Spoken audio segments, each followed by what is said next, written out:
it's time again, me caving friends for some music and some fun. With Dangerous Dick and his crew handpicked duckbusters, every one. And we're here to sing till the rafters ring and our throats are feeling raw. Then I'll head back down to the underground, cause my cave is to the core. Cave is to the core, good boys, we're cave is to the core. As we play and sing, don't forget one thing, we're cave is to the core.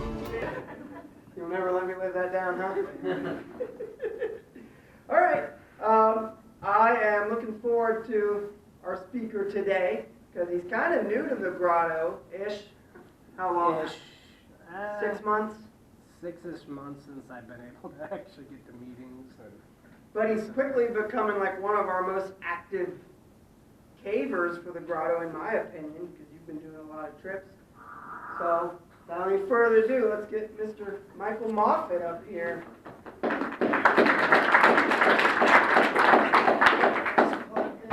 As you saw from my Facebook pictures that Dave pulled offline, I had a beard not too long ago, but sadly they made me shave it at work, so here I am today.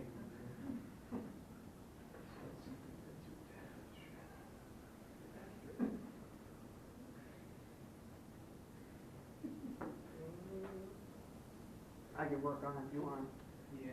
to talk about your background or something. So I'm from Missouri. There's actually a couple other individuals in here. Mr. Michael Gann and his wife Cora. They're also from Missouri. In fact, we're from St. Louis and she's Springfield.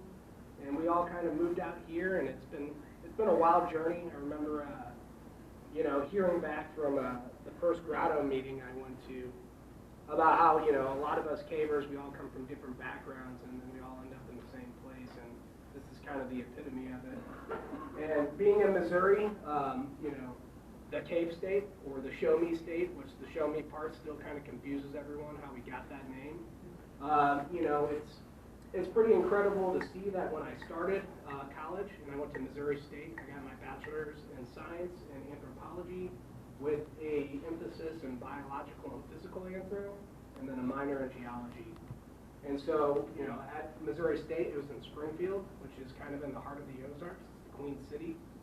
And so being there, it was super centralized to access a whole lot of karsts. In fact, Greene County alone had over 300 cave systems, which is pretty impressive when you think about it. I mean, alone, I think the survey started in 2007, there was 5,800 caves, and they now have 7,300 that are on file.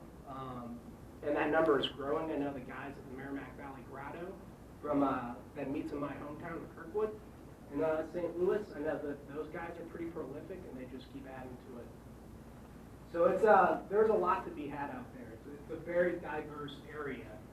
And so I kind of decided to focus on, despite having been on a lot of trips, some of the ones that are near and dear to me. And so this is the Ozark Plateau in Shannon County.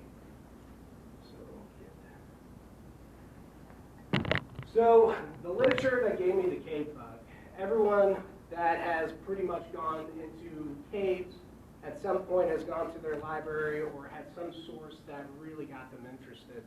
And these are kind of my go-tos. The Caves of Missouri by Harlan Bretz is pretty famous. He was a geologist that I think at some point it was just like he was like the originator for all the cave stuff. At least in Missouri, not everywhere else. That was Edward Martell, I think, from Germany. That's the real originator for speleology. But also Missouri Caves in History and Legend, which is Dwight Weaver. I actually have a book from him over here that I'm going to pass out.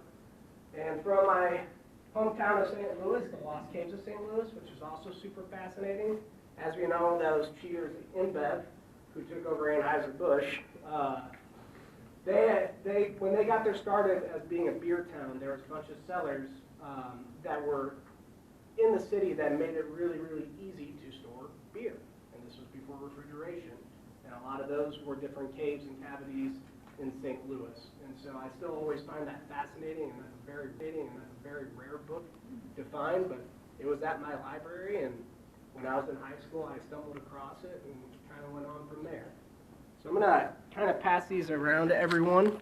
These are some different ones. I always call this my Missouri Geologic Bible right here, which is Geologic Wonders and Curiosities. My mother was at a, I guess, some type of yard sale, and someone had a copy of this book, and one day in, my freshman year of college, I pulled it out when I was back at home, and I was like, this looks pretty awesome, and a lot of the stuff was around Springfield, so it had the section, township, and range, and I just started going to town looking for things, and so that's kind of what got this all started. So I'll kind of pass these around. Again, this is the Wilderness Underground. This is also Dwight Weaver. In fact, it's got his signature in it, pretty nifty. And so I'll start it off here. And the other big one, cave geology. And so I got to take speleology at Missouri State under Douglas Guzay, who is one of the leading karst researchers in Missouri. I know that he's done some work actually around here, and there's some people that do know him. I probably wasn't his favorite student. I like to have a lot of fun in college. But, go Bears. But at the same time, though, this is one of the few textbooks that I got that I actually kept. And it's a pretty sweet resource. And those of you in here that have gone through this book, it's just a plethora of information. So, again, I'll pass that around as well. This is the Art Palmer book. Yeah, it's awesome. So anyway, that's the literature that got me the cave bug. And again, Caves of Missouri, go check it out. There's an online PDF version of it, and you'll see why. It's got all the folklore, and Missouri is kind of very tied to that. We are the cave state, not because we have the most caves, that's Tennessee at over 10,000, but it's because we had so many show caves. And that's what, Merrimack Caverns, I remember going in as a kid and thinking to myself, wow, this is super cool, Jesse James, yada, yada, yada. But I want to go off the path where the trail is not at. And so, down the road I realized I could. All right, so geologic maps. This is kind of a brief overview of Missouri. You have the Ozark Plateau, which is a dissected plateau. You have kind of an igneous core, which is the St. Francis Mountains, which you can see here. Up into this area, you have the Missouri River that cuts through, and there is, in the Missouri River area, quite a bit of caves and some different style of systems. What I really like about this map, though, that I can kind of show is the second largest county in Missouri is actually Shannon County, and I'll get to it eventually. But you can see these little outcrops where you have the rhyolite go out. And so in this area right here, I find that rhyolite actually comes into contact with some cave systems, and provide some pretty unique geology to the area. And again, I'll get into that later, but as you can see, there's plenty of room for caves to be found here. In fact, Perry County is really this little knot, or that one right here, I believe, is Perry, and Perry has the most caves in Missouri at 800, and Shannon has the second at 600. So it's... I have a dumb question. Yeah. Can you put your finger where St. Louis is? Yeah. St. Louis is this little knot here, and there's the Missouri River that pulls on down, and then you go straight across, and then there's these. Okay, thank you. It's a good book. So the Caves of the Ozarks, as you can see, some of these are just kind of a basic outline of what we have. This was in Berry County, Missouri. And yes, I do practice caving safety. My helmet that's on there is actually in my hand there. And again, this was actually taken in about 2012. And what's really unique about this cave, for example, and again, it goes back to the diversity of them, this was Butler Hollow Cave, which has since been gated. It is in a conservation area, and there's other caves in the area that were kind of famous, such as Radium Cave and Carter Cave. And they were known to be, as Radium Springs would say it, they were known to be mined out for radium when there was a big boom to try to get resources for that. And so, you always think, like, when I think of Norm out here at my job, I think of, that type of cave situation where I was like, well, this is super cool. It could be radiological, but, it doesn't matter. But, and at the same time, though, it is, again, it's just there's so much going on. Even this cave was in the Hercules Glades. And so we did a cable ladder down to the main area. There was a 100-foot pit or 100-foot deep pit at the bottom of that. And again, that's very unique, and Hercules Glades is right outside of Branson, Missouri. This was actually in Springfield, proper, in fact, 20 minutes from the loft that I lived at downtown. And this was called the Devil's Den, which is known by a lot of the locals. And it's in an area with Lost Hills, known as Lost Hill Park. And there was about 13 caves in total in that whole area, so there was a lot to offer. This being one of the largest that they had there, and very, very neat to begin with.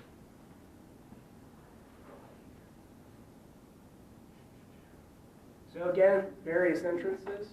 This is also at Lost Hill. This was Stalactite Cave. It dropped down about 15 feet. You just put your arms down and you just shimmied on through. This was one of the nastiest caves I've ever been in, and it was alongside the Gasconade River. Missouri has a ton of rivers, and that is where you find the majority of your best caves. And we thought it was a lead for another one, and it really, really stunk when we went into it, and it was covered in water. Mike back here was actually on that trip. He had the pleasure of wading through that water. We found out later that we definitely went into the wrong cave for what we were looking for.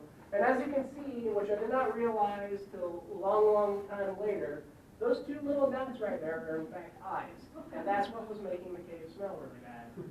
So I always kept it in the back of my head afterwards because it's incredibly creepy, and also just to think about, how nasty it was. But another very interesting and unique one right here. In fact, right before I moved, this is one of the last entrances I tried to find. There's a lot of lore behind it, but it's called Tunnel Dam Cave. So if anyone heard of the Lake of the Ozarks, well, the Lake of the Ozarks are much more than just the show would let you on. They're incredibly beautiful because part of it is that it's just the epitome of what the Ozarks geology and topography is like. And this cave is super unique in the fact that it was used as an engineering device. So they actually went from one side of the hill to the other because it was a through cave. And in order to dam, this is called Tunnel Dam because they flooded the water through there to make part of the lakes for the Lake of the Ozarks, which is pretty crazy. I also, on my way out in that wood pile, stepped in the wrong spot and got stung by 3 wasps, so that was really fun. But it was worth the picture. So I'm going to start with Ash Grove Cave. Ash Grove Cave has 3 different names, and it's known as Skylight Cave, Mason Cave, and Ash Grove. It's in Ash Grove, which is in Greene County, outside of Springfield. It is very, very well known to the locals, and it's a really good spot to get started in caving. It's kind of like not that local secret, but everyone kind of gets to go. The quarry owns the cave that's next to it. It's a limestone quarry. So there's 3 separate entrances, and when I was a sophomore in college, again getting into it, I found the Ash Grove Natural Tunnel, which was in the Missouri Geologic Wonders and Curiosity book, and it said 1,000-foot natural tunnel. I didn't realize that was actually a cave. I just wanted to find the tunnel, because at the time I wasn't really in the know on it. Well, we ended up finding it after a lot of bushwhacking, and this was kind of before Google Earth was really a good tool to use. In fact, we found another cave that I found was a mile-long cave, known as Longbridge Cave, I think it was. And so we found that entrance right away, right off the road. But it was really, really, muddy and watery, and we didn't have the gear that we do now. And so by proxy, we kept going, and perseverance won the day, and we ended up finding the cave. And so you can see the map on it. It does have a mile worth of passage total, which in Missouri is significant. I believe, which is one of them that I'm getting to. There's 68 known caves in Missouri that are over a mile long, this being one of them, with its combined passage. And again, you have the Skylight entrance, the Sac River entrance, which is the entrance we found. And then you have what was the lunchroom and the sewer entrance, which always kind of grossed me out thinking about why they named it that. And I'm still kind of not sure on that. But again, it had a lot of cave, like this section right here. There was a real muddy crawl that you had to get to it, and it was kind of like the gateway. And then I talked to a man by the name of John Beard, who I'll also discuss later, about this section right here. I actually shimmied across that and found a pit that went down, and that wasn't on the map, so I mentioned it to him when I kind of discovered that it wasn't there.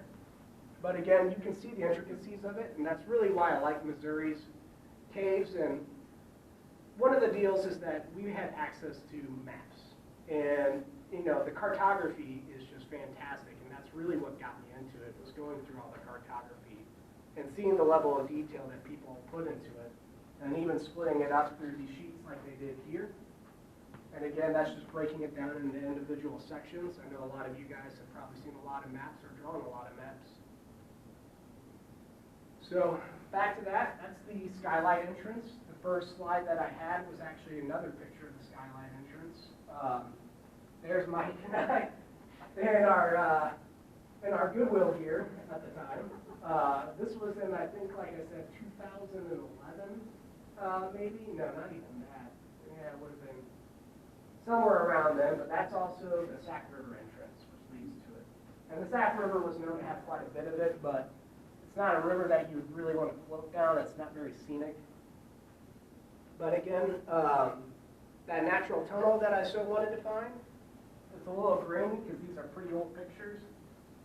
But you can see from the skylight entrance here, you can see to the Sac River entrance. So it was pretty impressive. And it really gave me that cave bug to find even more systems like it. So Rance Cave, this is one of my personal favorites that I went on. There's a lot of lore behind it that no one really knew about. I had come across a map that had a topo overlay, and it was in Christian County, Missouri, and I thought to myself, after I'd taken speleology, I can find this and maybe get some information on it. I never really heard anything about it, and so I found some information and became an internet sleuth. And it was the Rennes Cave. They came from Germany in the 1800s, and their firstborn son was given the name Daniel Boone Rance, very original. Daniel Boone Rance built this small mill building immediately above the cave in spring. And so the mill is powered by a paddle wheel. And again, once you see the map, this will make a little bit more sense.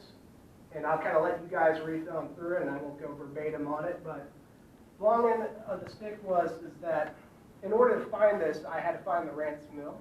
And so I looked up all the historical records for the area. And from the Rance Spring type area, I knew that it was like 2 miles due north of Reno Springs, Missouri, which was a ghost town. It no longer existed. And so from there, I went through all the topo overlays, pulled out the maps in the library, and I got it to line up, and it made sense. And I saw that it was on private property, and I did what a good person should do. I knocked on the door and said, "Hi, I'm a student at Missouri State, and I know that there might be a cave on your property. Can I get access to it?" And what do you know? I was polite, and they let me do it. And so later down the road, after having taken speleo, I got with, in my opinion, he's kind of a legend in Missouri, is John Beard. I don't know if anyone here has heard of him. I feel like maybe they have. He worked for 3M, and he did a lot of our classes. And he literally looks like a dude that would be named John Beard. He's got like white curly hair and a white beard. And he's just, he's a caving machine. I know that he retired a couple years after I had taken the class. And to focus on caving, I know he doesn't get to do it as much anymore. But he's published in the book that I gave out to you guys. But also in a lot of other things. I know that he was the head of the Missouri, or the MKCK, the Missouri Cards Conservatory. He was also the president of the Springfield Plateau Grotto, was a member of the Hearts of the Ozarks Grotto, which is now defunct and became Springfield Plateau. And I interviewed him when I was in grad school. I did grad school for a year on the caves of Missouri and their history. I did a little paper on it. And since I got to know him from that, I said, this is pretty significant. I feel like no one's really been here. It kind of got forgotten about. It's over a mile long. And so I sent him an email and said, "Hey, the property owner said it was cool to go. Do you want to join?" And he did. In fact, it was a very interesting experience. I ended up going with this guy that was kind of larger than life in my book. And we found out from the owner that some people had decided to do some weird things around the area, just like trying to build a mill on it. And they were doing some doomsday prepping in the area. So that's where that ladder came from. In fact, even though that was a really hard cave trip, that ladder was the sketchiest thing out of the entire deal. but we still went down it because there wasn't any other way. But it is a through cave. It is one sinuous passage all the way through, which I'll get in the next slide. And again, this is old school. John had brought his camera from the grotto, which at the time was a really, really nice DSLR. And so he had this, 10-pound box that we carried through the entire cave with. Hunter, you would like that one. It's really, bulletproof. We'll get to this. So here's kind of the overview. It's Christian County's fourth longest cave and the 68th longest on record in Missouri. From Caver Bob, I'm sure plenty of you have been on there. It's at, just at 5,200 feet pretty much, and formed into Pearson limestone. Pearson limestone is pretty common for the area, and because of how long it is, it's considered an anomaly. Most do not even come close to a mile long, and you got to think counties like Christian and Greene have anywhere from 400 to 300 and so forth, for what we know, caves. So anything in that category automatically shoots it up. In fact, John had mapped a cave in Stone County, which is where Branson is, called, Saltpeter Cave, real original name. But that was the longest in Pearson, and this was the second longest to my understanding. And so much of it involved wading, crawling in water, and it had an abundance of formations. That's really an understatement. Most of the passage at some point, because of the nature of it, we were in mud up to here for a whole mile.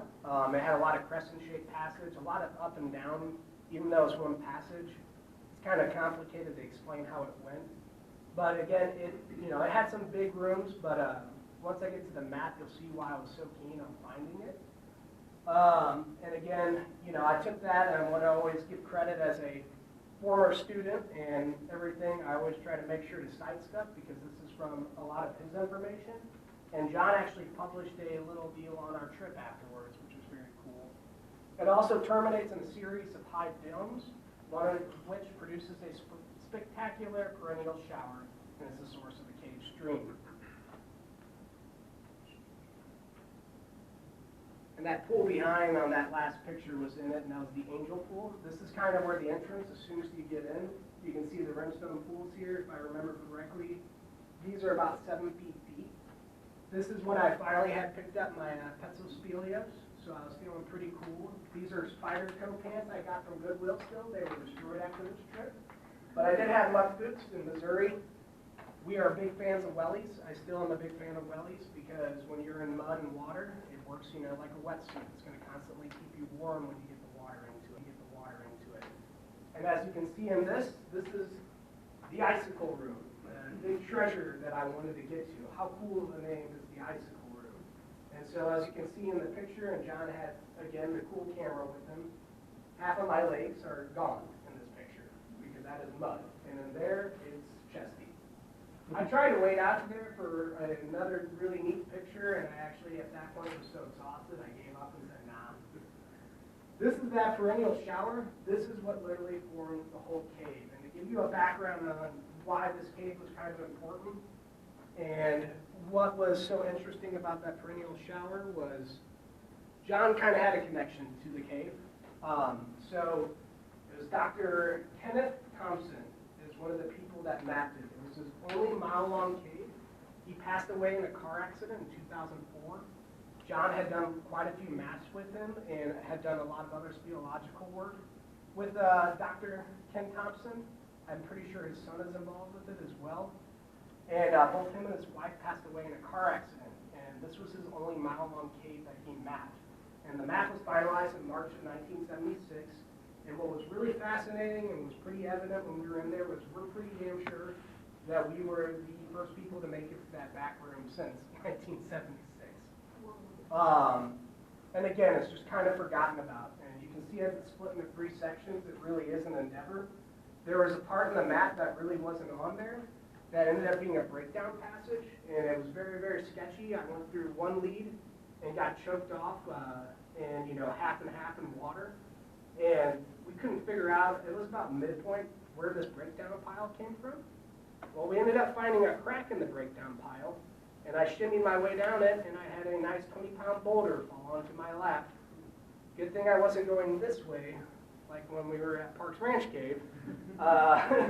Good thing I wasn't going that way because it probably would have gotten me pretty good. And when I got out the other side and John's like, "Did you make it through?" I was like, "I sure did." In my head, I was like, "Man, this guy's pretty old. I know he's a machine, but if something happens, he's not getting out of here very easy." But he got through there no problem because that's what he does. And, you know, we were also there to do some other confirmations. We did LiDAR measurements in the big room, but as soon as you get through where those rimstone dams you saw, this is the big room, and it's actually pretty massive. And part of the big room that was neat was he wanted to get the dome height. You can't really see it here. I think it's about 50 feet. So we took a measurement of that, but we also brought the camera in to see if the Indiana gray bat, which is an endangered species, we also wanted to see if their habitat was still active in it, since they had been noted in the past. It didn't look like it was anymore, to our understanding, based on the guano deposits that were in the cave. But, you know, again, I haven't really gotten to follow up on it since. It's been some time since I was in Springfield. But we also took in the chaos room and the icicle room, which you can see up at the top. To get to the chaos room and the icicle room, which we also took measurements in, this part doesn't do justice, but you can kind of see it. It was a 1 by 2 foot crawl. So 1 foot of ceiling, 2 feet of water. And at that point, we had been in the cave stream for, I don't know, like 6 hours because of all the mud. So, you know, not having, again, the gear that I do now, even though John liked to cave in Converse, which is impressive, we got through that, and it was pretty cold. But when we did get to that perennial shower room, that was probably my favorite, most epic moment in caving ever. It wasn't on the map. It was this little area, and we get into there, and John's like, "We got to get a picture of this." And we get into there, and he looks up, takes a picture of that shower that you saw, and he goes, "Michael, do you know what this is? This is speleogenesis." And it was like seeing a person in their element being a little kid again. And it was pretty fantastic to just see that excitement in someone that had been doing it for so long and seen so many different caves. And you can see in the topo overlay, that was the sleuth in me that took that overlay, and that's how I found it. Because it follows the ridge directly, as you can tell on it. And I mean, it's one single entrance all through and through. And so, that's the story of the Rance Cave. The next one is Welch Cave, which is in Wright County, Missouri. So I know my state by county and by maps because I've poured through them time and time again. And Welch Cave is probably one of my favorites. It's really off the beaten path. There's kind of these weird little limbo type deals with Missouri where it's a right-of-way is a waterway.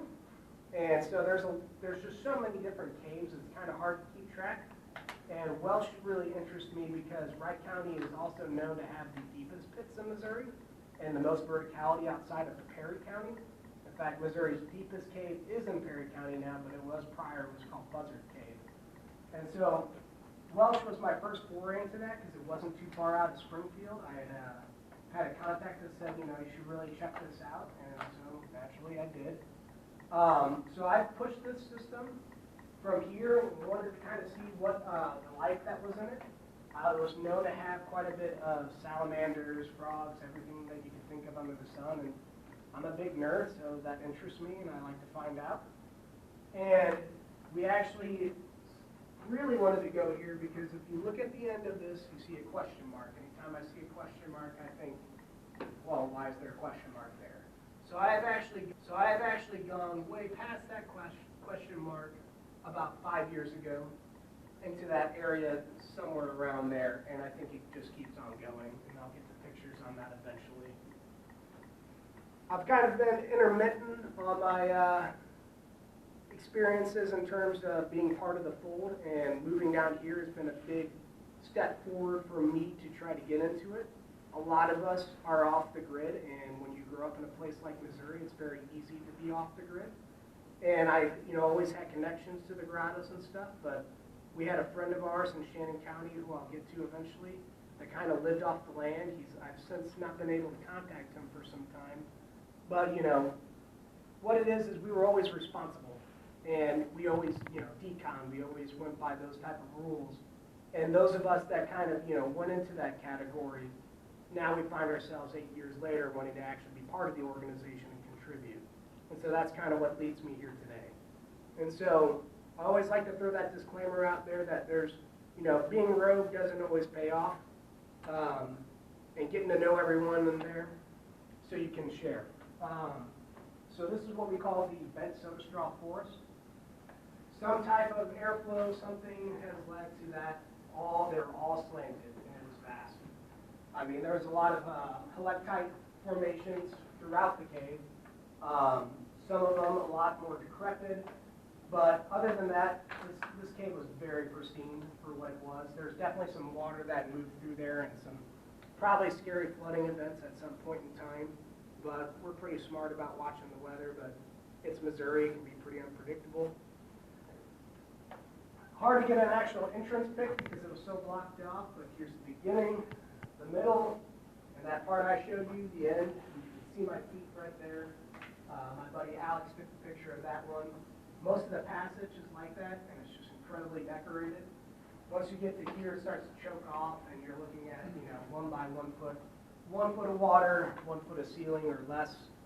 And so after that point, we finally kind of gave up. Back to Shannon County.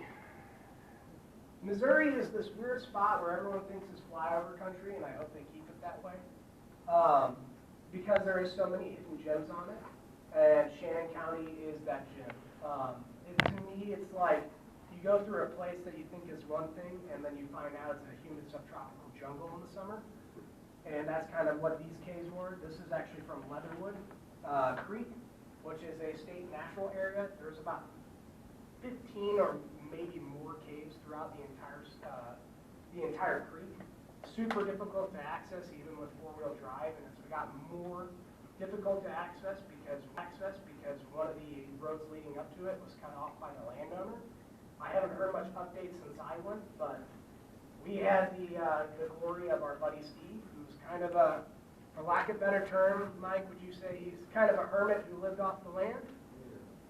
Steve moved from Virginia and grew up in Virginia and caving in West Virginia, and moved to Missouri and just kind of he was a free spirit, and he moved to Shannon County because of the caves.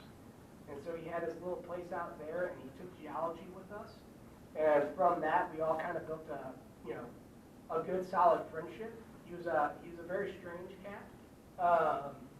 He's the kind of guy that, taking pictures, which were not his favorite thing, kind of like stole the soul, and never did it justice. So there's a lot of trips that we went on that we have no picture evidence from, including one of the most fantastic caves I ever went to that is not on any register. And it's because of that reason I always respected that. He'd allow us whenever he would allow it. I took advantage of it because I'm the guy. I'm from a different generation. I like to have a picture proof of something. So I've learned to try to be very, very fast at my picture taking when I can. Those of you that have joined on trips might have experienced that. But before I digress, though, again, back to the Leatherwood and Shannon, over 600 caves.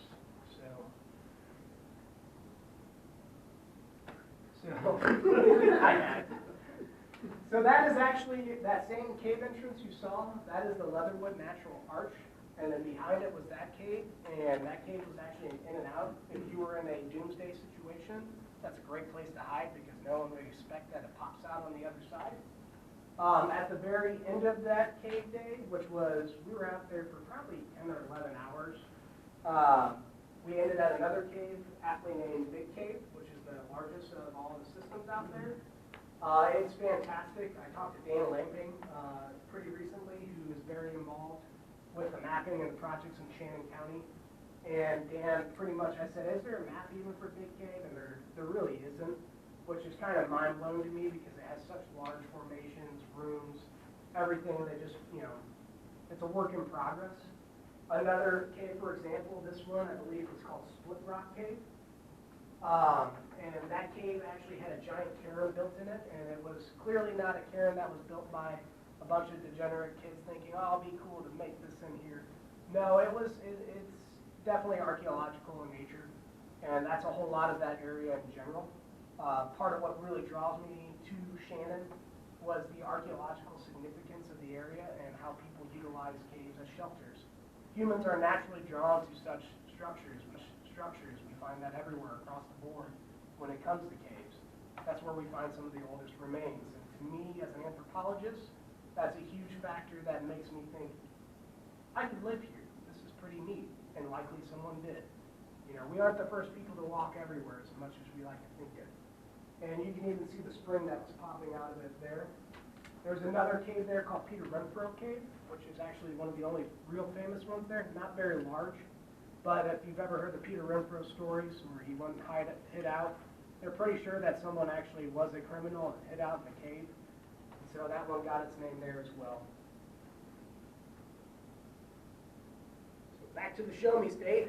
Show me abundance and geologic diversity. So some of the other caves in Shannon, just to give you an example of how different they can be. This is Railtree Cave. Mike, I think you went to Railtree. Railtree was super unique. It's not very large, but it was heavily decorated. And it was on a logging property that was kind of on the side of the hill. And what I liked about that is when you get to see, it was the first cave I ever saw aragonite in, and it was just profusely decorated in aragonite, and absolutely beautiful. And there was still some passage to be found. I know that there was a pit that's dropped somewhere on the east wing that we never really got to. But again, just the fact that you go from one cave like that to another, like Sugar Tree Hollow Cave, which was one of the last ones I went into with Steve before he moved back to take care of his parents. What I always found interesting is they think that this cave is actually attached to the Alley Spring. And if you know Missouri Springs at all, like Big Spring in Missouri is one of the largest in the United States. Alley Spring is pretty far up there. They said that if there was to be a drought for 50 years, Alley Spring would still be pumping out the same flow. And so someone had once mentioned to me that they think that this might have been an outflow of Alley at some point or somehow connected, and not an outflow, but rather an inlet. And what was super neat about this is that slope goes way, way down. I remember sitting with Steve, again, one of the last trips I took in Missouri, but also with him. And we were sitting here on that rock, and the sun came through, and it just lit up the back wall all the way through here, but not that portion, and it was absolutely stunning. Another one that I actually had not been into, but just to give to the rhyolite that I'll talk about, this is Rhyolite Cave. There is a bunch of rhyolite knobs, I believe, and outcrops that are in Shannon County, and I showed that on the geologic map earlier. I believe there are some caves that are associated with it that are poorly understood or not really understood at all. And I've looked everywhere for literature on it, and one of them in particular, again, I know hasn't had anything done on it. But again, just another diversity. You can see the different rock types being represented right there.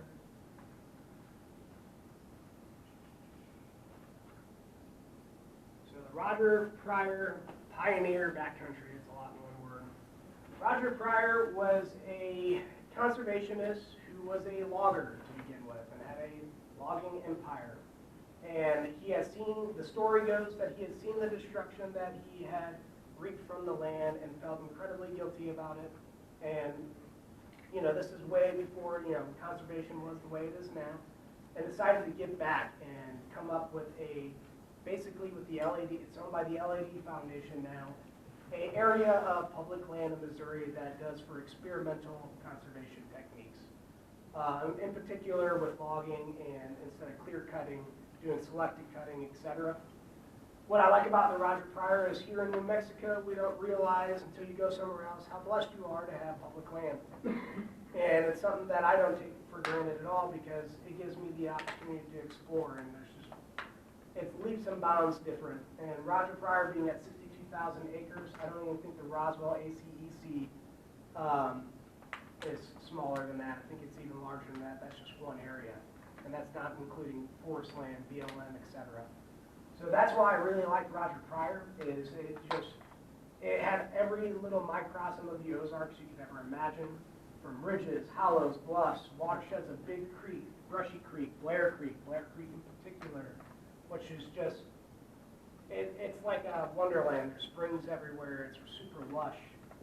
And, you know, that is one of the primary places that if you talk to any serious Missouri cavers, they'll say, yeah, that's the spot. And so that was Steve's sanctuary. And he had all these spots that he had gone to over the past 15 years that he ended up taking us to as kind of his trusted friends. One of them being Thompson Creek. And so this is called Thompson Creek number 2 cave.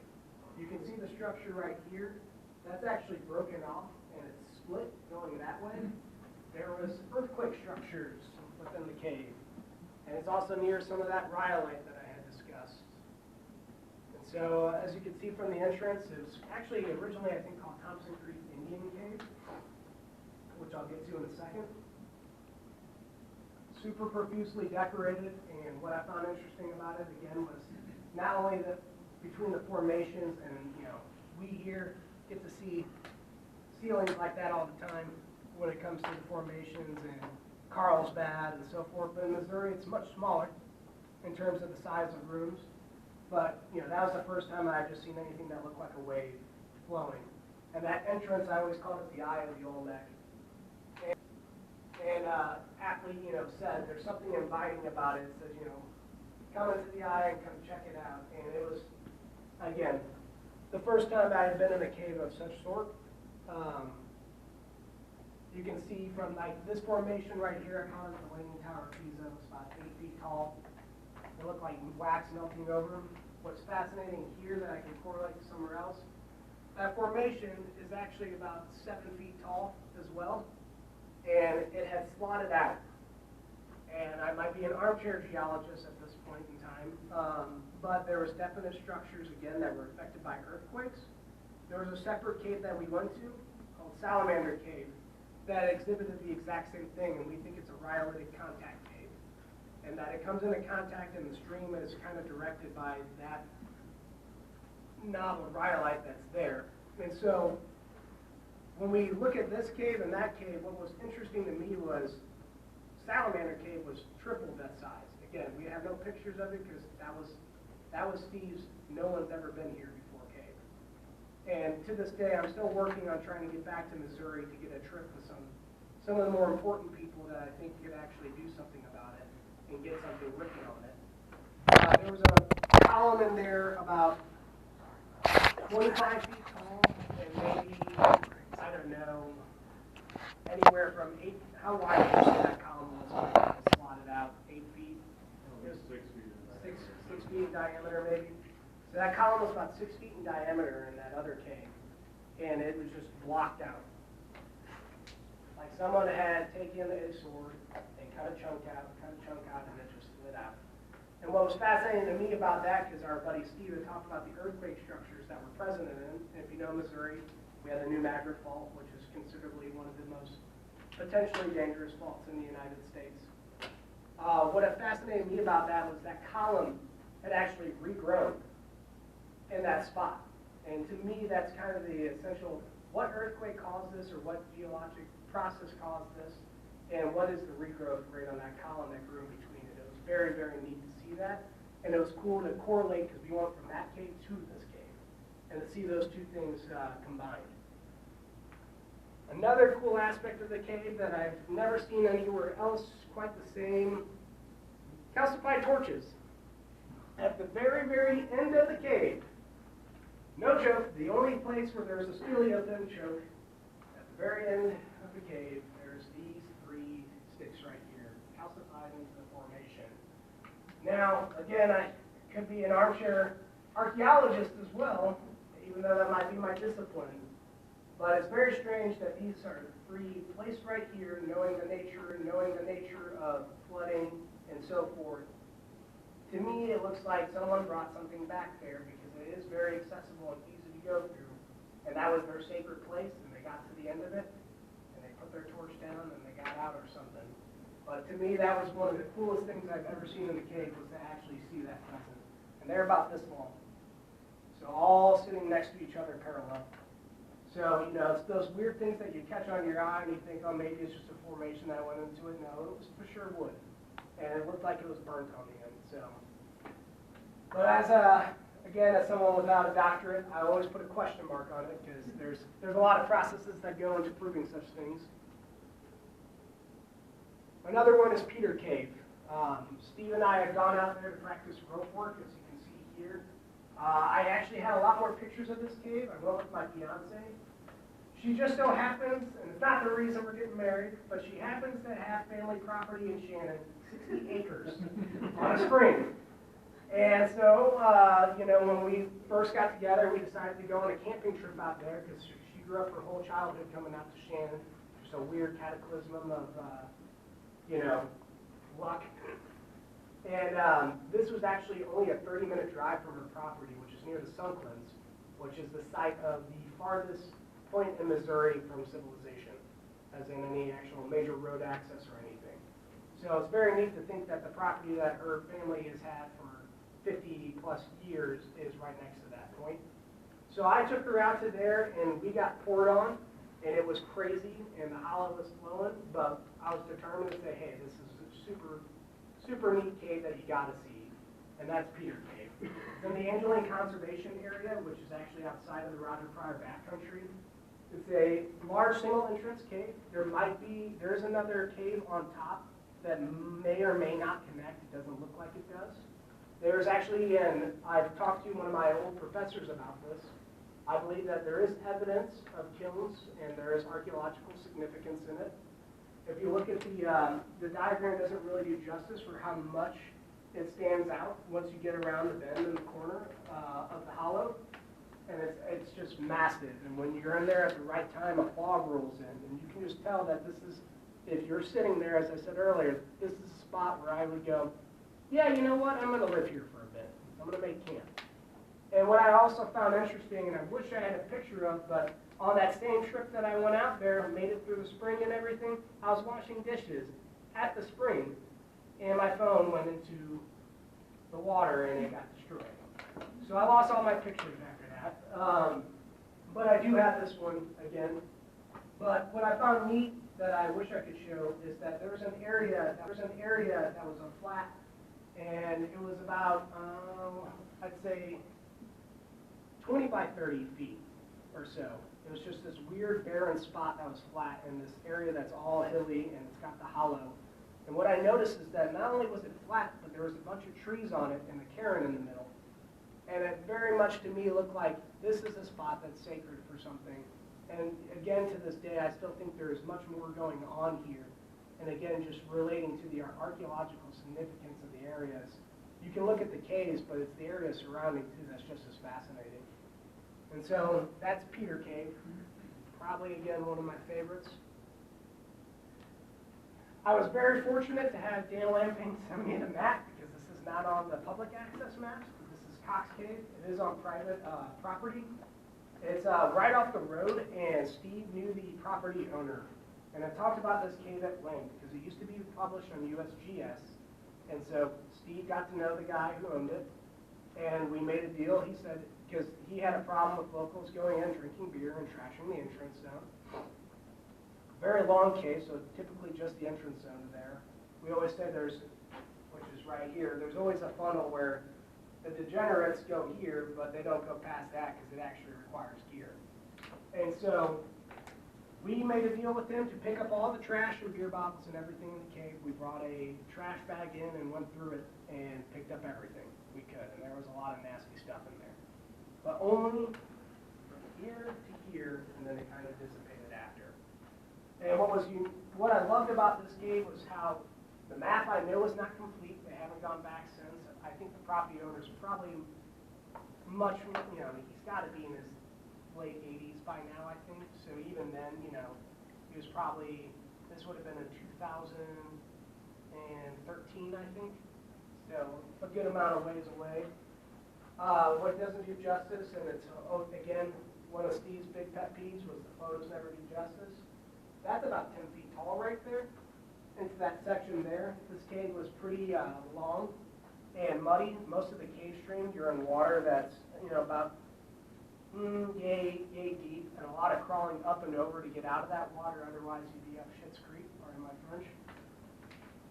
This is the back portion of the cave. I can't even believe this picture turned out. This is about 20 feet tall right here, but it reopened up. I do think there is more passage here, but that is one of the branches that goes out.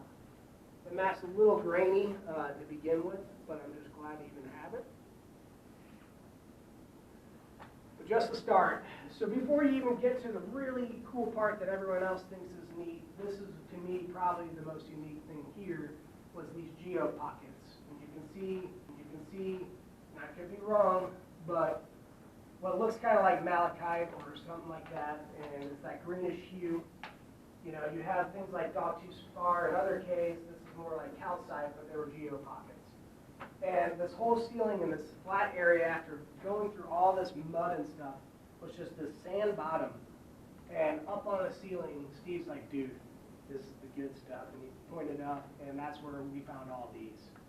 So, you know, it's those, he was a big fan of micro worlds, and to him, it was the minute details that really mattered when we were in the caves. And that's one of those micro details that he really honed in on.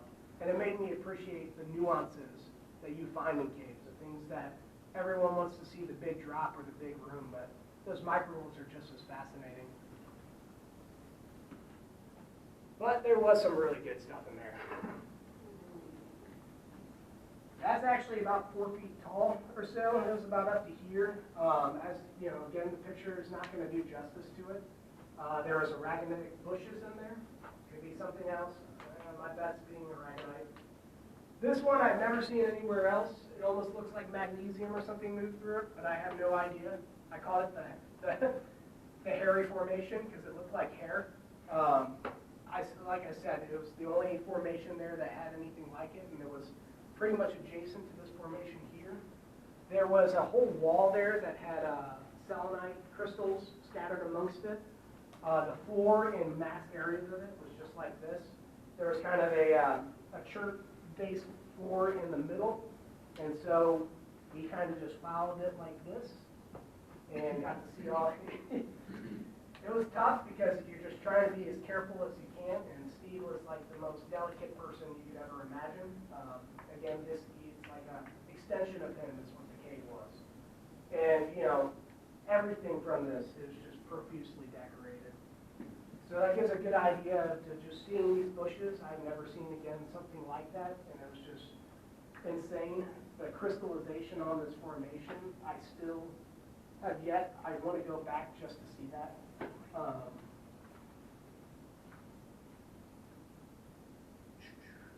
Missouri cave life. So another unique thing about Cox Cave that I really enjoyed. These are baby salamanders. What was interesting was this pool that led to that one room that you saw that I said, I can't believe I got the picture. There was a passage that goes up to the corner of it. And so here you have colorized salamanders. You have different varieties that go into Missouri caves. In fact, I think the Missouri's cave, or not cave animal, but rather Missouri's state animal is the bristly crayfish, which is an endangered species. And I got to see a lot of them when I took my speleology class, but getting to see other life forms outside of that was pretty neat. And one of the experiences that I found from this was we went up from here to get to that other section of the cave with the aragonite bushes. So we figured out a way to get around it. We didn't want to disturb the pool at all. And we found a pretty easy way to do it. But as we're going through the crawl to there, to the side is one of those micro worlds. And it was maybe a pool through the crawl, and you know, it's like a 2 by 1 foot type crawl. No water in this one, thank God. Little hole on the side, and there was albino salamanders in that. So 2 different biomes and 2 different, you know, creatures in one sitting, 5 feet from each other, but living wholly separate lives. And that was, again, just astonishing to see that for the first time, to see how a microcosm like that can form in such a small area, and that's why caves are so fragile as ecosystems. But also getting to see things that I still can't believe I got this picture. That is a banded sculpin.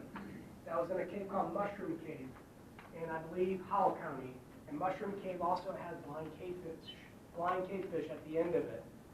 So lots of diversity. That's probably the only picture of bats that I have.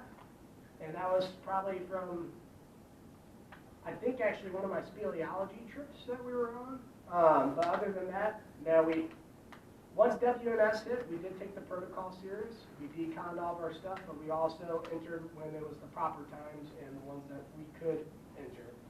With Missouri, again, having 5,800 caves, not everything is going to fall under that category. So a lot of it's on private, and a lot of that access we were granted to go on trips were also on private. Back to salamanders. So this was taken in 2013.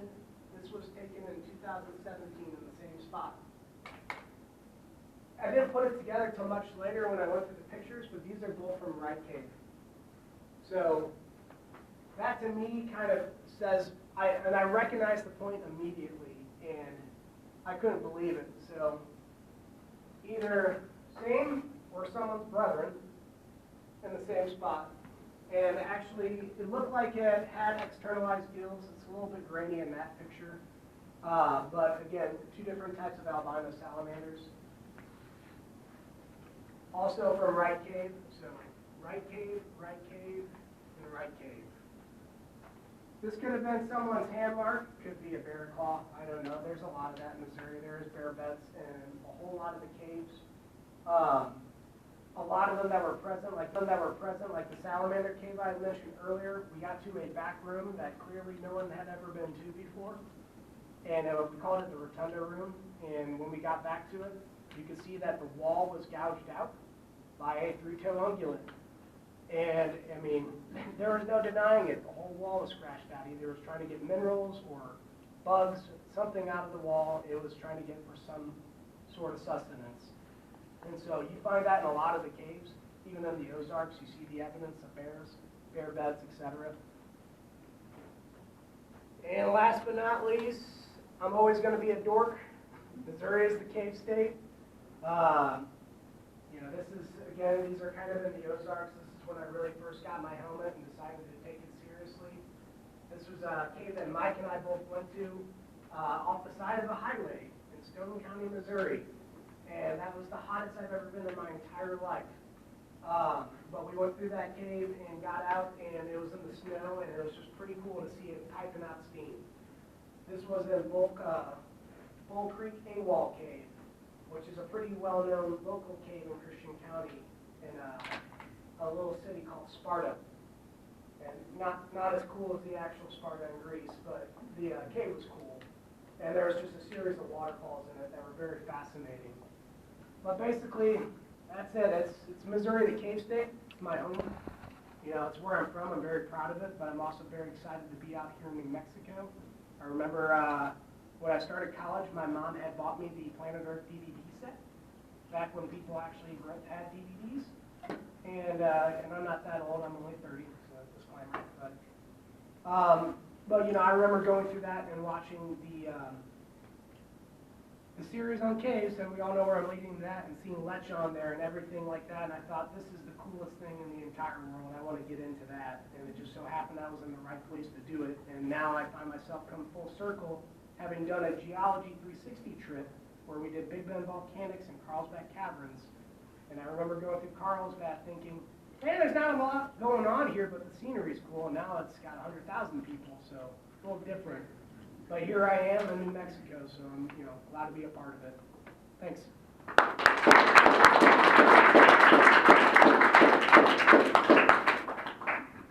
Questions?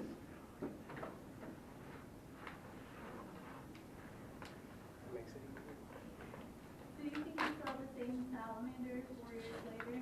I absolutely do, because people who know me, and you guys too, clearly, but I have a pretty good photo memory when it comes to certain things and what I see. And being in that spot, it was definitive of, holy crap, I can't believe it. It's like, it's still here. They were showing that where it's got like that. All right, folks. Welcome to the February Grotto meeting. Just a few reminders that this is the voting time period. In the past, we've done it by right show of hands, but some people didn't like that. They felt like they were on the spot. So we have voting ballots up here, and it's best if you are an official member to be voting.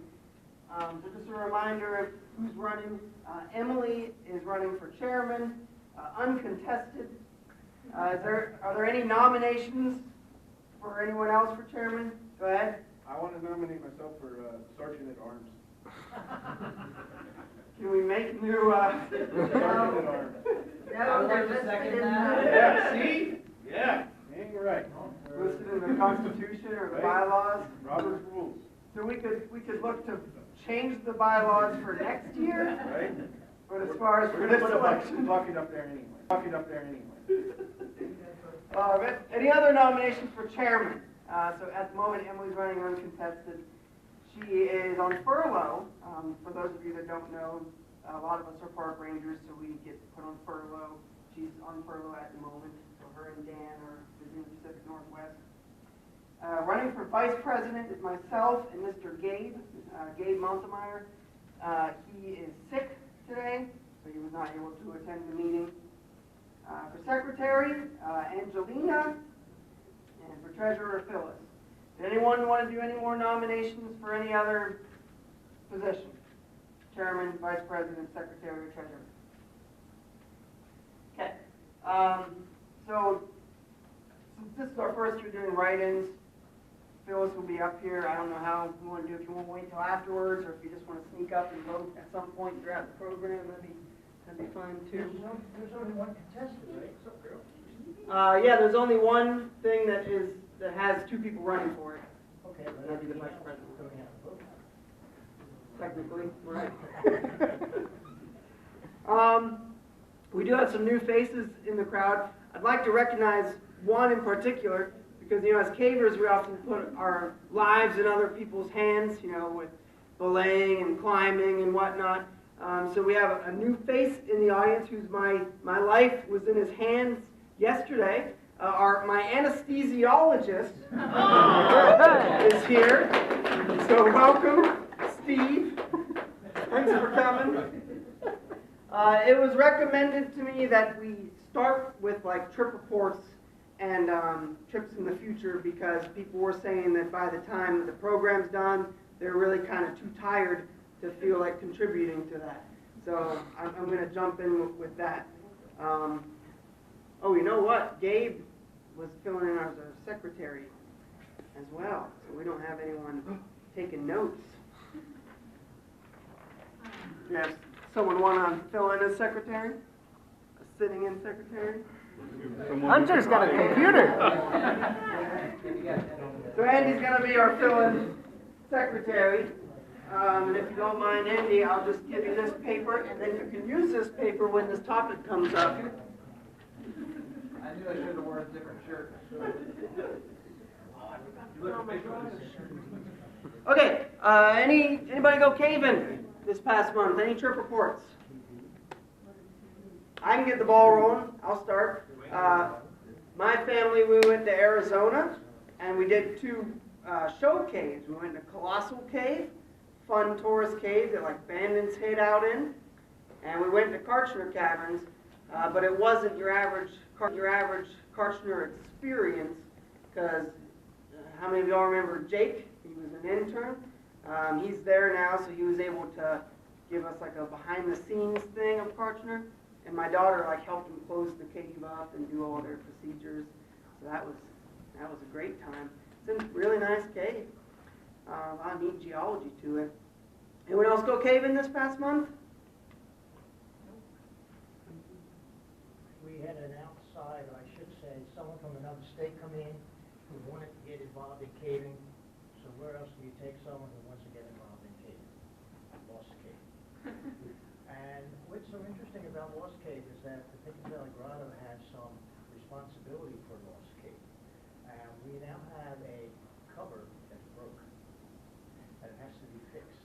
And what's broke is that there were springs in it that were spring-loaded, so that you would have a push-out on the bars that were locking in place. The manhole? Manhole. Those springs are now broken. And so I think it's going to require some disassembly. It's going to require buying new springs. Otherwise, right now, I can go there and just pry it off. Not everyone knows you can just pry it off. Right. Don't get me wrong. And it's a pretty heavy pry, but It's heavy. And the other thing I think the Pickens Valley Grotto should do is at least once a year do a walkthrough and a clean up if there's anything down there that needs cleaning. right. That's it. last time I was down there. I cleaned up some broken glass out of it, but I, That's what we cleaned up also. Somebody started a fire out there last week. around the cave, like above it. Yeah. Huh. A bunch of bear bottles in it. All right, Lost Cave. I think something that you maybe want to plan in the future, let you know. Right. Okay, thanks. Anyone else go caving? Someone was wanting to Cottonwood yesterday for a restoration trip, the second parallel. So with Mike Manser, No, using the Stalactijack. yeah, Roughly how many formations you guys think you repaired? I don't know. Did you go down in that other hole, at the bottom there, not that, near the cook tables and all that, in the back? They're fixing them. Yeah, we done. Anyone else? I guess it would have been January, but for my birthday, Hunter and Angelina took me out and we went to Hidden Cave and Black Cave. It was pretty awesome. It was a good way to round out turning 30, and since Martin Luther King Day fell on my birthday, we had it off for work, so double nice. But yeah, it was very cool, and got some excellent pictures of it as well. So. Anyone else? Andy? Already led a trip into the New Mexico room with me, Colin, Angelina, and who else? And Gabe too. Yeah, so then that was a really cool time. First time doing it traverse. That was pretty cool. Glad it's very terrifying. But I would do it again. Slow, really cool. It's a gorgeous room, huh? Yeah, it was really cool. So thanks, Ari. Anyone else? Dwayne led a trip to Hidden with Amy and himself and well, that was great. I was able to talk to the Forest Service, maybe setting up in this quarter, kind of game rescue scenario. Like reach out to the grotto, see if they can help us out. Cool. Sounds great. I know you do. Anyone else? Okay. Trips in the future. Anyone planning on going caving this month? Or want to go caving this month? Oh, want to go, yeah. So, Want to go. what caves you hoping to go to? I saw two hands over here. I haven't been in a cave since the middle of January. It's like, I need darkness. So is there a cave you're craving that we could arrange a group? No, where do people want to go? Go. I'd like to go to the New Mexico room. Well, that'd be nice too. Say tough, I missed it, huh? So, we'll reach out to There was a leaders little and see talk if about there's any going to trips the going. Guadalupe room. Yeah. Does that happen? I don't know. I've never been to the Guadalupe room, actually. Yeah, I'd like to go there too. I would I too. haven't been there in like 18 years. I'll be getting checked out on the Guadalupe room on the 25th, so then hopefully I'll be able to start getting permits to go in there, so I'll try to maybe sometime soon set up that trip. Remember me? Yeah, because I can open that. Okay. Do you have Phyllis's email? No, I don't. I can get you her email. You raise your hand. Is there... Yeah, I'm with her. She's gotta go to a cave, I'll go with her. Okay. Good TV. Does that cover it for trips to come in the future? I can't, Oh, go ahead. oh, no, I'm thinking. Down the road, it's a project that I wanted to get more involved with because I think it's very unique and interesting to New Mexico. But I'm wanting to get in with the jib cap, and it's Swiss cheese out there, and I think there's still a lot to be found. And so, if anyone's ever interested in doing such, and there is a lot of public land, there is also a lot of private land, which in the past I have approached some of the landowners there and have been successful with it, just to check out entrances. But if anyone ever wants to do that, I'm always down on, Saturdays or Sundays. So. Yeah, I like driving Are around they that all on six, little looking for jump spider holes. holes? Some of them are spider holes, and some of them are giant spider holes. And some of them Giant spider holes. Giant spider holes. Some of them got cracks that go down 60 feet, and some of them you probably don't want to breathe the air, but hey, that's part of the adventure. So. It's been a long time since we've had a grotto trip go to Parks Ranch Cave. It'd be a fun thing to do, just to go out there and poke around, especially since we have some newer people wanting to get into caving. But we can talk about that. All right, does that cover it for trips coming up? It's on the way to White City on the hill. Can I ask a question? Yeah, go ahead. Has the movie, do you post these trips on your Facebook page? Yes. Time to bring that up. If people have spots available for a trip, or if they're requesting a trip, you can post it to the Facebook page, or ask me to do it, or I could send out an email. We have an email listserv as well that you can get signed up for. Yeah, no problem. They'll send anybody to your house. It's an adventure. It's still here, and I was like, that is just incredible. And so, and that system was just very pristine. There's no graffiti or anything off that. It's real off the beaten path. And in Missouri, that can be hard to find sometimes. And with them gating a lot of caves, it has been a very positive net influence on those communities that are super fragile. So I'm all about whatever makes the conservation work. So. Did you ever take a guess on whatever was behind those eyes in that cave? Oh, it was it's either a possum or a porcupine, but it smelled great. Either way, it could wreck your day. Yeah, it could have wrecked. Well, we kind of thought we saw something on our way out. There was a little cubby hole to the side that we thought maybe there was some movement, and I saw that picture, and I was like, oh, that's creepy. I was like, it's just chilling there. Like, all right. And there I'm smiling, like, look at me. But, yeah, it was a neat time. So, other than that, I hope you guys enjoyed. I appreciate you giving me the time of day. Thanks. Very good.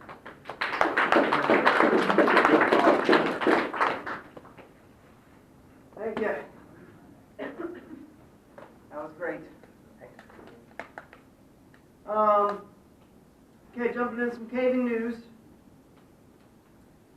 I didn't know Frick was going to come tonight. I was hoping there'd be some updates as to what he addressed last month, the building. The Eddy County Search and Rescue, they were talking about the building being sold, but I heard that that's on hold now. So at the moment they still have their building. So yeah, meetings for the Eddy County Search and Rescue are at the moment still in the same time and place. Last time I mentioned that Dave Jackson sent us a Christmas card, but I forgot it, but this time I remembered it. So he wrote, Dear Pecos Valley Grotto members, thank you so much for helping me to bring Cave Sim to convention this year. You enabled me to work with hundreds of non-cavers during free public, pre-convention programs. I so appreciate you helping me to teach so many people about cave exploration and conservation. You can see what I'm up to at www.cavesim.com/news. All the best, Dave. So I think that's really nice that, our grotto was able to help with cave stuff nationwide, not just here. Melissa's stuff is still up in the museum for any of our newcomers to the grotto. That's my wife, Melissa Horn, and she's got a photography exhibit in the museum at the moment. Like 50% of it is cave photography, so that's still up. It's probably coming down soon though, because Milton's is thinking about featuring her cave photography next, so we'll see. Encourage everyone to join the NSS. For any newcomers, caves.org is the website. $50 a year, I believe, and you get a monthly caving magazine with the latest news and discoveries and whatnot. And discounts to the convention. Indeed. And if anyone is 26 or younger, you get a very cheap rate if you call that number. Did you guys want to talk about this? Oh, shoot, okay. We're all very lucky to have a beautiful biggest river here in Carlsbad. Something that when I moved here, I couldn't believe it. And traveling as much as I do, get the chance to see that the other cities around here don't have that same kind of beauty. We're interested always in cleaning it up. We do a bunch of things through our business, the Scuba Connection, for those of you who don't know. I run a scuba company as well. Keep Carlsbad Beautiful hosts a event every single year called River Blitz. We're going to be partnering with them this year, and we've signed up to clean up the Flume area, which is iconic piece of history down on the north end of town. And it's, now we pre-planned it, and we're going to be the main people down there this year. We've got 30-yard dumpster. Hopefully we don't fill it, but I want to get as much as we can out of there. If you'd like to join us, whether or not you're part of the grotto, you want to be part of the business, whatever it is that you want to be there to help us out, we greatly appreciate your support. We'll be there at 7 a.m.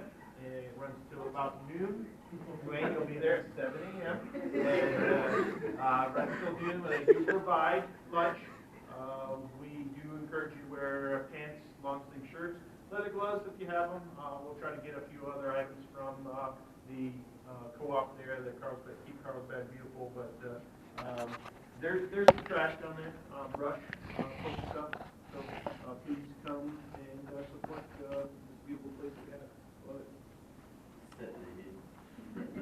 Dwayne will be the contact on this. He's running lead. He is running lead on this one. So. Contact me after 7 a.m. We'll be there at 10. Anytime you show up. Love to have you. Thanks, Bob. Speaking of keeping water clean,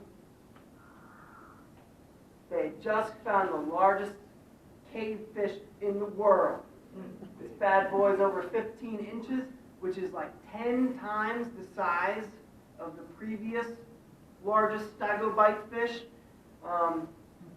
Generically people will just say troglobite, but if you want to talk specifically aquatic cave life, it's a stagobite is a cave-adapted aquatic creature. For anyone, the etymology comes from the river Styx. So that's where stagobites, stagophyta come from. So this is in Japan, and there's like 100 of these in that area, which is ridiculous. Usually cave fish have small populations, and I don't believe they've even figured out what they're living off of at the moment yet. They haven't identified their nutrient source, I don't think. Small ones. And for much, much older life, in Mammoth Cave, they just found some shark fossils, which they've always found shark teeth in there, but they found like a fossilized shark head in the formation, which is super rare because there's, shark skeletons are cartilage.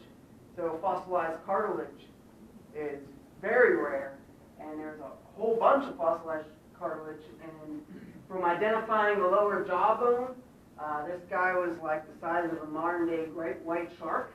It's from the Mississippian, so that's 330 million years ago. So that's big. Speaking of Mammoth Cave, they got a couple jobs posted at the moment. I think they're all GS5s, but they have permanents. I think they have 3 different jobs up. I'm going to say jobs.gov at the moment. There's still spots on both of these cave rescue trainings if anyone wants to go to Puerto Rico in 9 days. Or the New York one in June. They still have spots on both of those National Cave Rescue Commission trainings. I talked to Andy today, who confirmed there's spots on both of them. And speaking of Andy, Is this public information yet? Are we not allowed to talk about this? He told me to, so. Andy's coming. I'm really excited about this. Andy Armstrong is the cave specialist for Timpanogos Cave. He's an NCRC rescue instructor. He's one of my heroes, and he's going to be here doing a detail as our cave specialist up at the park for 3 months here pretty soon. I vow he will do a grotto talk for us. Once again, the Lechagia celebration will be coming up in April of reaching 150 miles. I would imagine we're going to hear bigger numbers before too long because there's been great expeditions going in there. And, you know, Hazel Barton just had an 8-day expedition into Lech, which our grotto secretary was on that trip. And I'm excited to hear all the details from that. But Derek Bristol was on it and got some great footage. Convention is in July, West Virginia.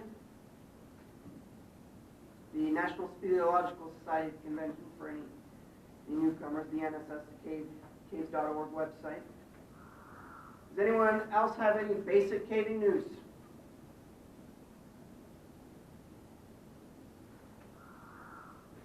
Okay, reports, committee reports. We'll start with the treasurer report. Okie dokie. We have $2,072 in the bank. Woo! And $30 cash, and I've gotten some dues tonight. Anyway, I have written a check to pay for the pizza that we ate at the auction, and there's still a check for $100 to go to Hazel Barton, except I don't know where to send it or who to make it out to. Yeah, I caught a hold of her today. And last month we collected $155 in dues and T-shirts. So people have been maybe not a couple. One person asked me about a T-shirt. Are there any T-shirts? They're usually in my trunk. I popped my trunk when we pulled in the parking lot here, and so they must be in my house. Okay. All right. So, Something I would like to say that he slopped over. We need to vote. And so I'm going to pass these out. If you haven't already voted, take one. You need to sort of be a member either last year or this year to vote. And I need one. How are we doing on t-shirts? They're right in place. we got plenty left still. I think do you need one? Who else needs one? Fred needs one. Oh, can't have large. Medium. You need one? We got extra large too. One? Fred needs one. You guys? Okay, then after you vote, hold it up so I can see what's on it. Why, you can cheat? No, because I don't want it. So that when everybody writes in, somebody to be treasurer except me, I won't know. Yours says do or do not, there is no try. I got a little box that I can put in there.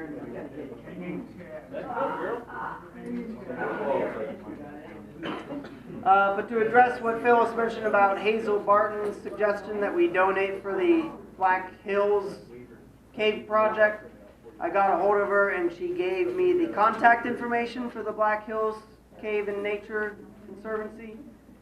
And so I've contacted them for an address, but they haven't gotten back to me yet, so. Right in, don't forget guys, Sergeant at Arms on the back. Sergeant at Arms on the back.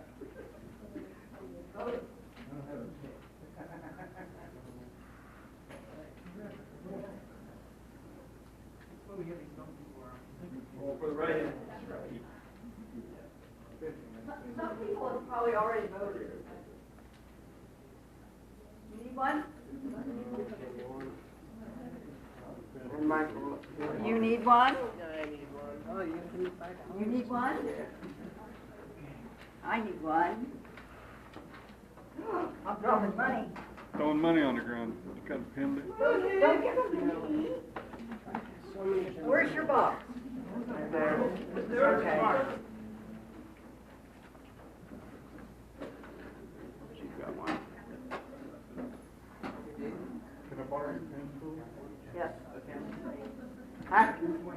Yeah, during the new business. Well, See, I even got it up there. Oh, cool. I got almost Fox? When you have a work backpack where you have to know yourself.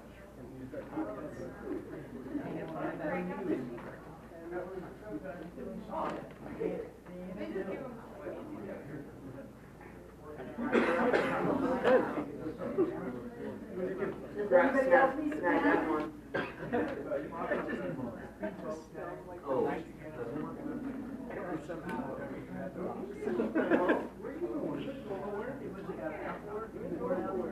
There's a pin on the table there.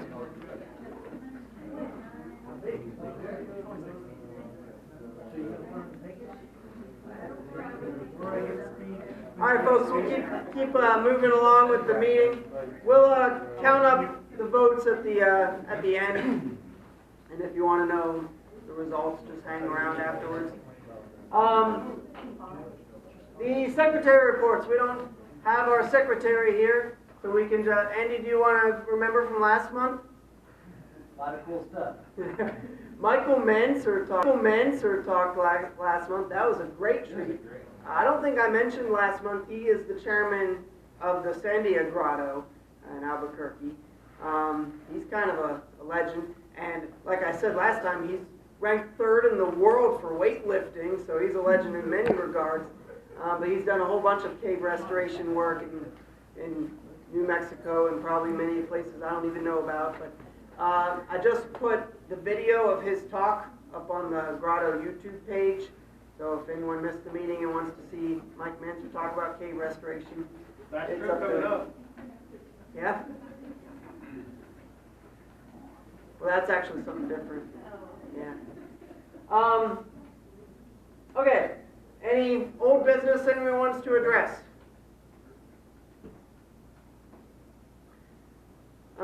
Foz, one idea that you had thrown out there that's just been kept being side-tabled the last few meetings was the scholarship idea. Yes. We talked about it, and then some people suggested maybe instead of convention that maybe we just do scholarships for like NSS memberships. So I'm just I'm willing to sponsor someone.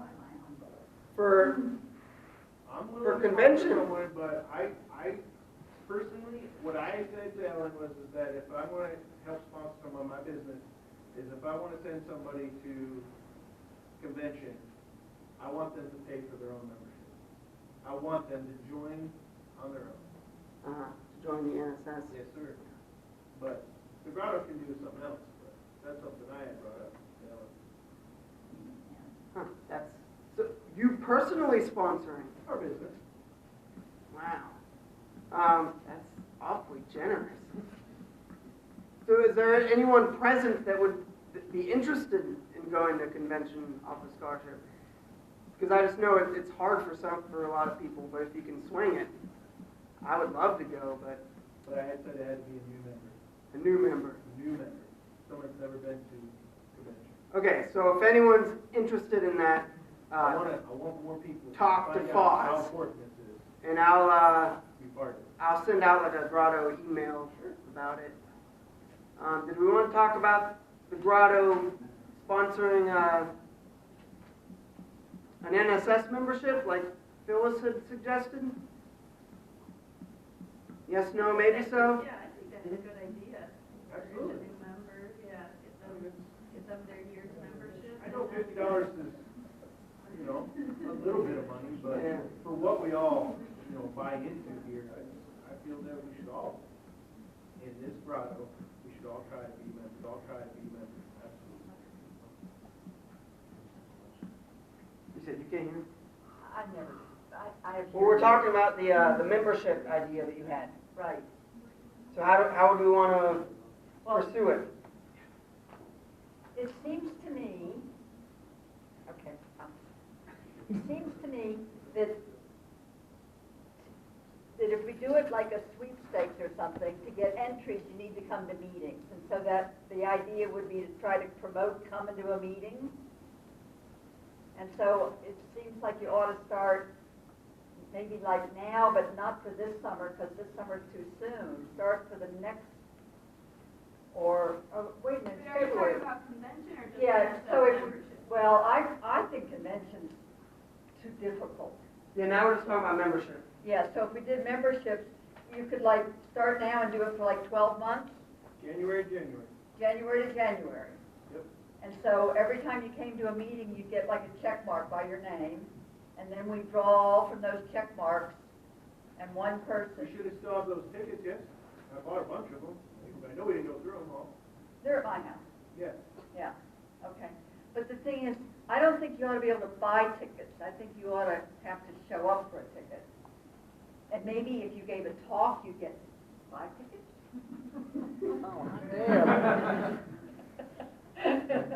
You know, so that way you can kind of encourage more participation. So should we start the ticket thing with the next meeting? Well, I've got who signed up for each meeting. We could go back, we could do the tickets for last month and this month, and then let's start with next month. All right, and then when do we figure out the winner? At the end of the year? Yeah, why don't we do it, does that sound reasonable? Does anyone oppose? Well, are there more ideas? I think that's a good idea. You know, and so the membership could be, if it's an electronic membership, it's like $40, right? And if I it's like a printed magazines. membership, it's 50. Magazine's great. Yeah. So that would be $50. We've got $2,000, and Boz is such a good auctioneer, we'll get more money. All right, so we'll start bringing the tickets next. So if you didn't sign up for this month, be sure you sign up on that blue clipboard that's, I think, on this table. The attendance sheet. Yeah. Any other old business to address? Okay, new business. Any new business to address? Speaking of the auction, at our house, we've already started a collection box of things that we are going to be auctioning off. So we're working on projects. We also have donations from some of our former members that have left, and basically said, hey, give this stuff away.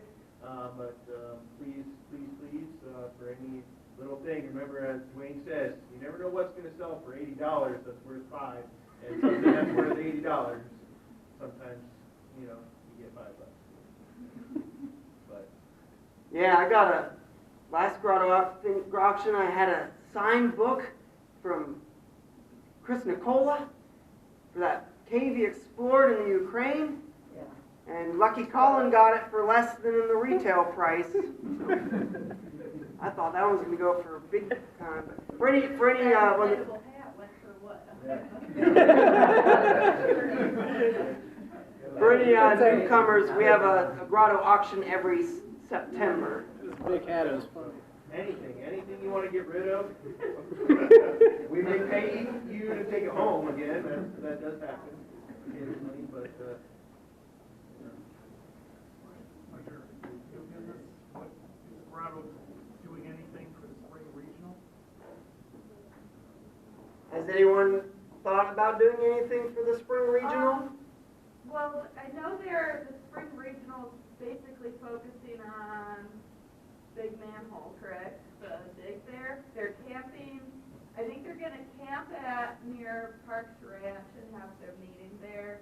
And they had agreed, they'd gotten permission from BLM, they're going to do some sort of event at Big Manhole. They're trying to drum up enough support to start to dig again. So that's what the spring regional will be. I was under the impression that they're doing trips to Big Little Manhole, and I don't think they're doing any actual. No, yeah, I don't think they're doing any actual digging, but I think they're meeting with some BLM people and yeah, just trying to get interest drummed up for us to start. But they're also going to have a permit for Little Manhole. Yes. Yeah, and Parks Ranch is part. Yeah. But I can't remember off the top of my head when the dates are. March 20th, something, 22nd? Yeah. 23rd. Yeah, I think it's something like that. Okay. Thank you. Other new business? Sorry, what is the spring regional? So there's the southwest region of the NSS, which is mostly New Mexico and a little bit of West Texas. I think a very tiny part of Colorado is the southwest region. And so they have quarterly meetings in different grottos host it. Actually, don't know who's hosting the spring regional, considering it's here in Carlsbad, but it's not us. You're right, I think it is with the Cedar Valley Grotto. And so like in the winter time, the winter regional meeting is always like a technical meeting where they do a lot of presentations and talks and everything. And then usually the spring meeting is more of like a more recreational type caving. Like last spring it was up in the high quads, and the other spring it'll be down here in some BLM caves. And so it's just around this, every quarter it's in a different part of the state. And they just, people are members of local grottos come, show up, hang out, go caving.